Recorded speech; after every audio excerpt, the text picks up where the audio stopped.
Guests that will tour the coastal town this Christmas.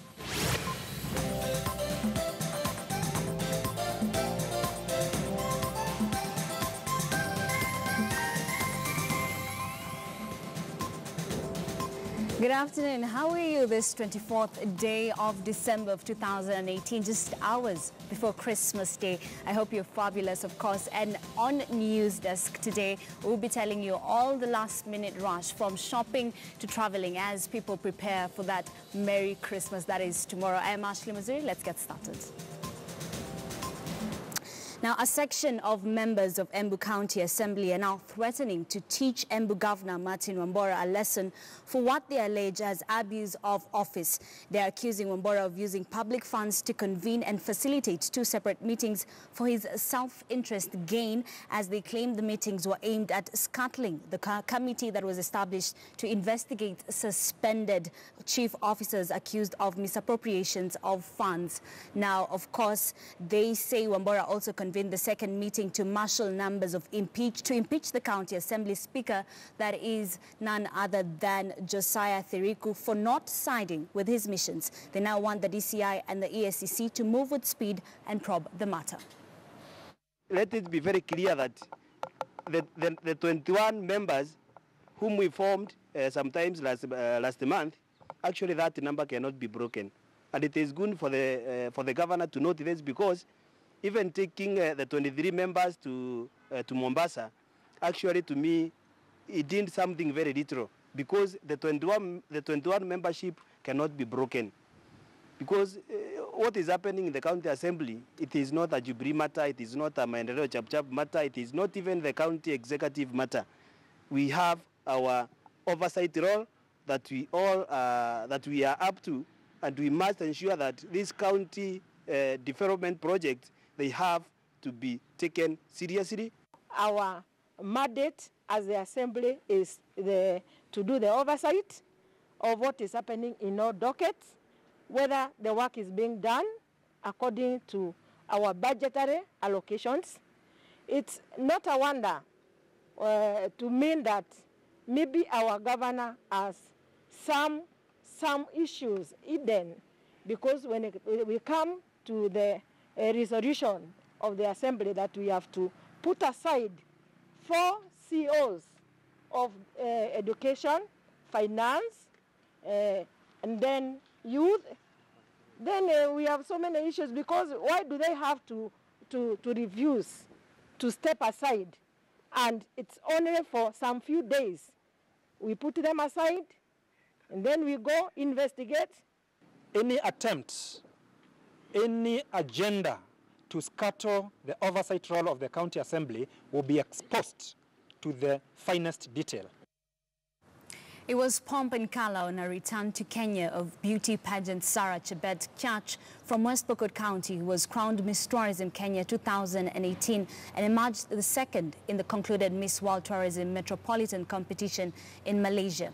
Kyach was received by county officials from West Pokot, led by the county's First Lady Edna Lonyangapuo. Miss World Tourism Metropolitan competition is a competition that brings together beauty pageants from different cities and towns across the world.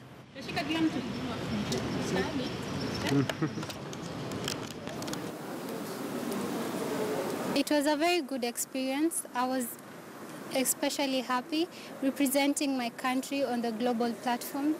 My cry was for the endangered species, especially for the elephants and rhinos. Being Miss Tourism Kenya, these are things that sell us as a country. Msichana wetu Sara atatuwakilisha vilivyo.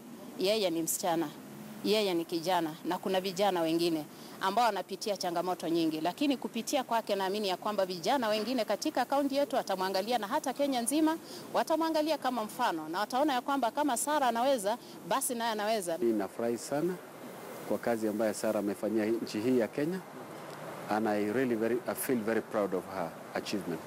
Our expectation is that she will be so much active to overshadow even the number 1. You could have seen the reactions world over when she was crowned the second, because we all expected number 1. But she did us proud. We are confident that she will be the face of devolution, the face of tourism, flora and fauna, for our entire country, Kenya, not West Pokot alone. She represents all the 47 counties and Kenya as a nation internationally.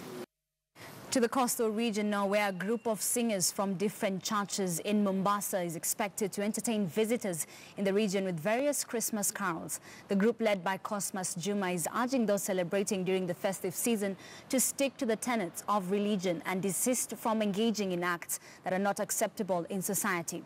Pamela Akinyi, a choir member, also urged all people to embrace sharing and supporting the needy and unfortunate people in society.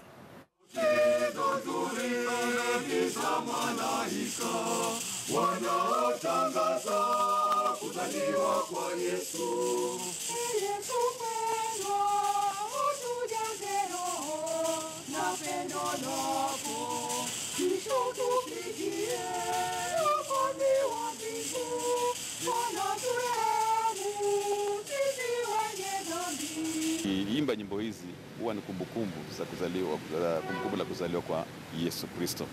Na Christmas, umuhimu wake sisi tunasema kwamba ni zaidi upande kwa mambo ya kusherehekea, mambo ya kufurahikiana, mambo ya kuzawadiana, mambo ya kupendana, lakini wengine huja karibu akasema mambo ya ulevi, pengine anasa. Christmas ni kusaidiana, wale ambao hawana unapatia, pia wale ambao kila mtu apate kicheko, kutembelea wagonjwa, wazee pia kuwakumbuka, akina mama na wale shida tofauti tofauti. Wakati wa Christmas kama hivi, utaona mtu na familia yake wamejifungia nyumbani, wanapika peke yao, wanasherehekea peke yao, hawajui hata jirani yake pale huyu ni Mkristo ama ni Mwislamu, angalau amwite aje washerehekee pamoja. Si kama kitambo kwa tunajikuta sote mitaani, ni raha, ni kila kitu. Lakini sasa hizi ni wewe na watoto wako na watu na familia yako nyumbani, mle mtoke mwende mrudi usiku, mshasherehekea mabichi wapi, warudi kwa nyumbani. Na hiyo haitakikani hivyo. Kwa hivyo vile kwa kisherehekea kitambo na leo kuna tofauti kubwa sana, manake pia utapata kama wale hivi vizazi vya sasa hawajui maana ya Christmas kamili. Wao wanajua bora tumkwenda, tumekesha, tumekunywa, tumemaliza Christmas. Kitambo kwa itakukesha kwa hakuna, ilikuwa kutoka kanisani saa 6 za usiku, msherehekee, mrudi nyumbani, asubuhi mpike, mle mtenye majirani mfurahie. Away from the festive mood, the Kenya National Union of Teachers officials drawn from Central Kenya region has issued an ultimatum to the union's national leadership over what they termed as a deliberate attempt to sideline the region as far as critical decisions are concerned. The leaders of the teachers' union have poked holes on elections that were recently conducted to fill vacant positions, alleging that the exercise was marred with malpractices. They now want the union's National Executive Council to reserve a seat for the region, to which they will mobilize their members for unspecified actions. My hope that the office of the Commissioner for Labour, which is entrusted to supervise trade union elections, will in future be more vigilant to ensure that such elections are free from any form of malpractices. It is common knowledge that we witnessed blatant infiltration of non-delegates voting tries towards the end of the voting process. From the onset, the Central Region Council focused on the vacant seat of the first national vice chairman on the ground that it was a reserve for this region according to the traditions of the KNUT. This was until a boardroom decision to front the immediate former Assistant Secretary General to contest for the seat was reached. I believe this decision was meant to rock out this region from national leadership. It was unscrupulous and completely untenable. All machineries were let loose, including intimidation of delegates from other regions to ensure that our candidate lost in the by-elections. The voting process was marred with a lot of irregularities where non-delegates, including ECD teachers, were around to vote. Now, the festive season is a time of giving, a jolly time for friends and relatives to exchange gifts with their loved ones. A young girl in Kapenguria in the county of West Pokot is giving in a different manner. Unlike many graduates who look forward to getting jobs in big cities, Caroline Cheptum, a business finance graduate from Kisii University, is educating her community on better health practices and ways of eradicating poverty. KTN's Mary Moki talked to Caroline and now reports. Crossing a river defined the fast-moving currents, stumbling here and there, but with a determined expression and her gaze firmly fixed on her goal. This is a day in Caroline Cheptum's life. She is going up this hill to visit the homestead of Grace Cheserek, a mother of 8 children. During her visit, she will inquire on a wide range of issues. Children from West Pokot have for a long time been a picture of malnutrition. Cheptum is determined to change that picture. Sana ni about nutrition, and then the food, all about the food they eat, evening meal, from the evening up to the midday. Yes, we collect that data. Round 1 it's all about nutrition. The second round is family planning. After graduating from Kisii University 3 years ago, Caroline embarked on a mission to improve the living standards of her people. She says she is fortunate to have gone to school in a community where girls are rarely educated, and in return, she wants to give back to her community, something that she says brings her a great deal of satisfaction. Mostly it's because I work with my people. This is my area. So I'm giving back to the community because it's like I'm proud when I work using my people. However, her life as a volunteer does not lack its fair share of challenges. Sometimes her very own reject her efforts to help them. It's a challenge because it's something like they don't like. They don't want to listen. They don't want to know. So you have to explain to them. Mostly is refusal.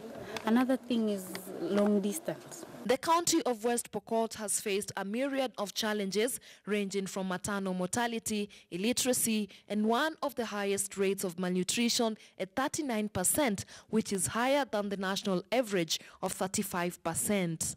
As Kenyans usher in the festivities, Caroline Cheptum is on the way to her next homestead, all in a bid to ensure families are happy and healthier.